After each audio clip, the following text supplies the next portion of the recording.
my wondering how a woman felt about something her husband had said.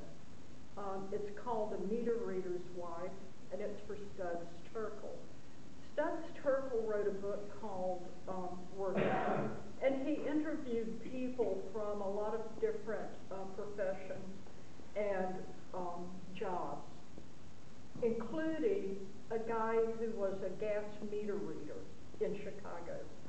And one of the things that the man told him that Terkel published in the book was that he loved when warm weather came back to Chicago because his job was so boring.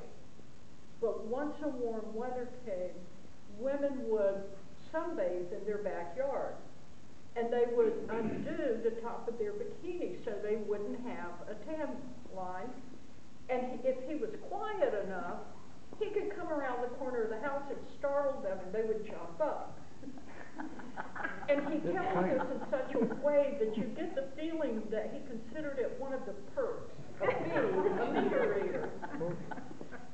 And I read this book years ago when it first came out, but it hit me one day what it would be like to be the wife of this man who's told the whole world this, and what if her life wasn't all that enticing either.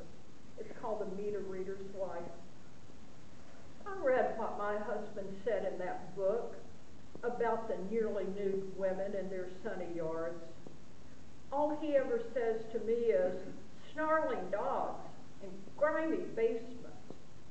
He comes home too tired to tell me as much as he told that stranger. Some nights he says, I have to quit. My feet are too old for all those steps. The rain makes my knees swell.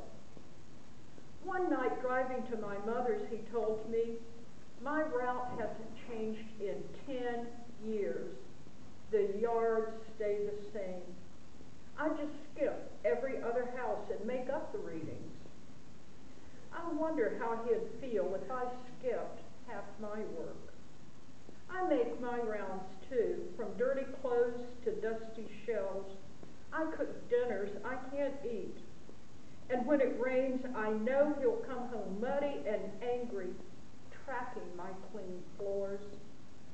Sometimes I see the man and think, sometimes I see the sun and think, I'd like to be on a blanket in the grass, forgetting his dinner. Maybe I'll buy a bikini and stretch out in the yard, leaving the top loose across my back.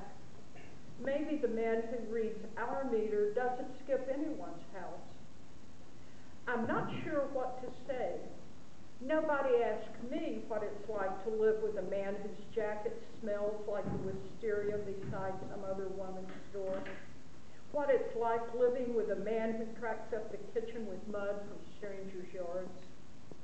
Nobody asked me, but I could have told that man my metered life turns like the disc my husband no longer reads.